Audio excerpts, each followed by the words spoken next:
তিনি বিজেপিতে যোগ দিতে চান, তিনি মুখপাত্র হতে চান, তো তৃণমূলের অনেক ভিতরের কথা তিনি ফাঁস করতে পারবেন।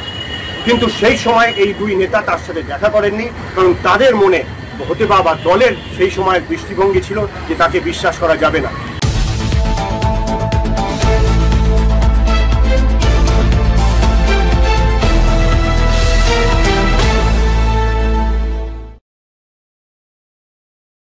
আমি এই পচা কল্যাণকে বলবো আপনি আমাকে নিয়ে চলুন, এটা হাসবে লোকে শুনলে। কে কল্যাণ চলবে যে যাকে আমি বলবো আপনি আমাকে বিজেপিতে নিয়ে চলুন, আমি যাবোই বা কেন? উনি বলছেন আগামী 2 সপ্তাহের মধ্যে আমার বিরাট বৈঠক আছে বিজেপিতে যাওয়ার। উনি তো নিজেই আমার শেয়ার দর বাড়াচ্ছেন দেখছি, আসলে ফাঁস হয়ে গেছে। পচা কল্যাণ বলে আমাকে সম্বোধন করা হয়েছে।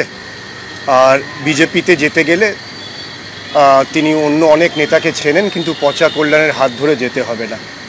তাহলে একটা জিনিস স্পষ্ট যে বিজেপিতে আসার খবরটা মিথ্যা নয়, এটা সত্যি। উনি বিজেপিতে আসবেন বা আসার চেষ্টা করছেন, সেটা কল্যাণের পরিবর্তে অন্য কারোর মাধ্যমেও আসতে পারেন, কিন্তু আসার কথাটা সত্যি।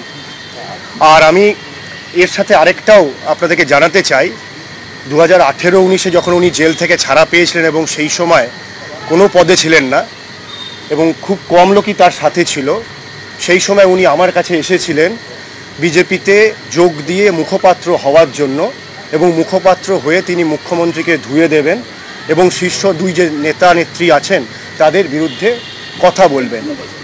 আমি রাজ্য শীর্ষ নেতৃত্বকে জানিয়েছিলাম, তৎকালীন রাজ্য শীর্ষ নেতৃত্ব তাকে নেওয়ার ক্ষেত্রে অস্বীকার করেছিল। তারপরেও আমার সাথে আমার বাড়িতে একটা লাল স্যান্ট্রো করে, মেরুন স্যান্ট্রো করে অসংখ্যবার উনি এসেছেন, অসংখ্যবার, 15-20 বার উনি এসেছেন। আর যে নিম্ন রুচির একটা পরিচয়, যে সৌজন্য এবং নিম্ন নীতির একটা পরিচয় উনি গতকাল দিয়েছেন, আমি এটা ভীষণ নিন্দাজনক। সেই বিজেপিতে যোগ দেওয়া, সেই সময় মোহনবাগানের নির্বাচন চলতো, মোহনবাগানের নির্বাচনে উনি ফর্ম ফিল আপ করেছেন আমার বাড়িতে বসে। ওনার কেউ ছিল না তার পাশে, তার বিশ্বাসযোগ্যতা নিয়ে প্রশ্ন ছিল, কোনো লোক ছিল না তার পাশে। সেই আমার যদি কোনো স্বার্থ থাকতো, আমি জীবনে 100-র বেশি ছেলেকে চাকরি দিয়েছি, আমি চাকরি দিইনি। অসংখ্য ছেলেরা আমাদের কাছে আসে, দাদা আমি খেলি, একটা যদি কেউ বলে দেন, কেউ আমরা কোনো কোচকে বলি দেখে নিও যদি ছেলেটা চাকরি পায়। কোনো সরকারি বেসরকারি আধা সরকারি জায়গায় কেউ স্টাইপেন্ডে কাজ করেছে। খেলার জগতের মানুষ সবসময় অন্যকে সাহায্য করে, সম্প্রীতি শেখায়। যেরকম ব্যবহার উনি করেছেন, অত্যন্ত নিন্দনীয় একটা ব্যবহার করেছেন উনি। কিন্তু দাদা কি বলতো, আপনার বাড়িতে কি বলতো? আমি তো বললাম, উনি এসেছিলেন যে সেই সময় আমাদের সংগঠন মন্ত্রী ছিলেন সুব্রত চ্যাটার্জি, সেই সময় রাজ্য সভাপতি ছিলেন দিলীপ ঘোষ। তিনি অসংখ্যবার আমাকে বলেছেন তাদের সাথে দেখা করিয়ে দেওয়ার জন্য। তিনি বিজেপিতে যোগ দিতে চান, তিনি মুখপাত্র হতে চান, তো তৃণমূলের অনেক ভিতরের কথা তিনি ফাঁস করতে পারবেন। কিন্তু সেই সময় এই দুই নেতা তার সাথে দেখা করেননি, কারণ তাদের মনে হতে বা দলের সেই সময়ের দৃষ্টিভঙ্গি ছিল যে তাকে বিশ্বাস করা যাবে না। আমি কেবলমাত্র ব্যক্তি হিসেবে, মানুষ হিসাবে একটা মানুষের পাশে দাঁড়িয়েছিলাম, যে একটা অসহায় মানুষ একটা এই বিপদের মধ্যে রয়েছে, মানুষ হিসেবে পাশে দাঁড়িয়েছিলাম। আমি কোনো রাজনৈতিক আমার ছিল না, মহত্বাকাঙ্ক্ষা ছিল না, তার কাছ থেকে আমার কিছু পাওয়ার ছিল না, কারণ সেদিন তিনি কিছু দেওয়ার জায়গায় ছিলেন। তার বিপদের দিন আমি পাশে দাঁড়িয়েছিলাম, কিন্তু যেভাবে উনি আমাকে অসম্মান করলেন, অপমান করলেন, অত্যন্ত নিন্দনীয়। মানুষ বিচার করবেন। আগামীতে যদি কখনো কেউ তার সাথে কথা বলতে যায়, 10 বার ভাববে যে এই লোকটার সাথে কথা বলা যায় কিনা। কুণাল ঘোষকে দলে নেওয়ার বিষয়ে আপনি কি দলের নেতৃত্বের সঙ্গে, তৎকালীন নেতৃত্বের সঙ্গে আলোচনা করেছিলেন? না, আমাকে একটা দেখা করিয়ে দেওয়ার জন্য অনুরোধ এসেছিল। আমি বলেছিলাম উনি দেখা করতে চান, সম্ভবত যোগ দেওয়ার জন্য, কিন্তু সেই সময় শীর্ষ নেতৃত্ব, রাজ্যের শীর্ষ নেতৃত্ব দেখা করেননি, দেখা করতে চাননি। ওনারা জানিয়েছিলেন যদি দেখা হয় আপনাকে যদি দেখা করার বিষয়ে আপনাকে জানাবো, আর আপনি কথা বলবেন। সেহেতু তুমি আমার বাড়িতে আসতেন লাল একটা সেন্ট্রো। যারা আমাকে ব্যক্তিগতভাবে চেনেন, আমি সচরাচর কোনো ব্যক্তির বিরুদ্ধে কুৎসা করি না। আমি আজকে 2.5 সপ্তাহ এই বিধানসভায় প্রচার করছি, আমি আজ পর্যন্ত একটা নিন্দামূলক শব্দ শক্তি পাণ্ডের বিরুদ্ধে বলিনি। আমাকে যতবার জিজ্ঞাসা করা হয়েছে আমি বলেছি উনি একজন বয়োজ্যেষ্ঠা মহিলা, উনি সদ্য বিধবা হয়েছেন, তার পারিপার্শ্বিক কারণে উনি এই গণতান্ত্রিক উপায়ে নির্বাচন লড়ছেন, তার যে পারিবারিক লস হয়েছে তার প্রতি আমার সহানুভূতি এবং সমবেদনা রয়েছে। কিন্তু উনি আমার প্রতিদ্বন্দ্বী প্রার্থী, জেতার জন্য যদি কথা বলতে হয় আমি মানুষের কাছে বলবো যে একটা রাজনৈতিক বিকল্প আদর্শ হওয়ার জন্য চেষ্টা করছি।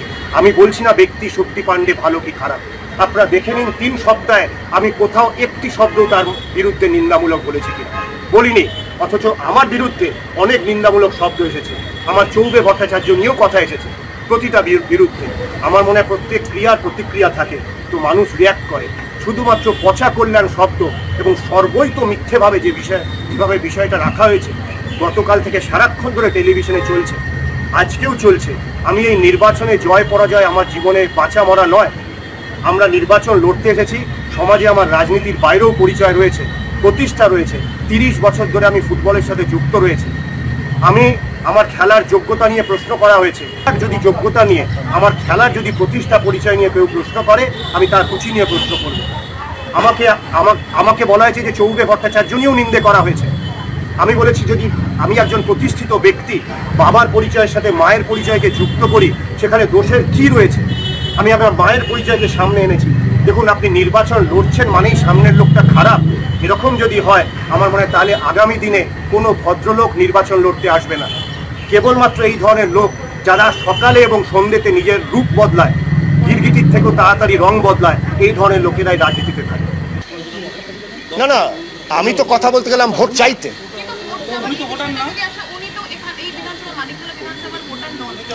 না, ভোটার তো অনেকেই নন, যাদেরকে আমি খেলার সূত্রে চিনি বা আমার অন্য সামাজিক জীবনে চিনি। আমি অসংখ্য লোককে বলেছি, যদি আপনি কাউকে চেনেন এখানে আমার বিধানসভায় রয়েছে, কাউকে বলে দেবেন, তারা ভোট দেবেন।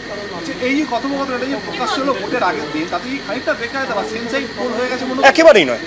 দেখুন, এই আপনারা ঘুরে বেড়ান, আমার কাছে সমগ্র বুথের লিস্ট রয়েছে। এখন কিছু জায়গায় ছাপ্পা দেওয়া হচ্ছে, কিছু জায়গায় বেলা 2টোর পর থেকে ছাপ্পা দেওয়া হবে। আমার শুধু এইটুকুই অনুরোধ ছিল, আমি যদি নির্বাচন হয় জনতার রায়ে নির্বাচন হোক,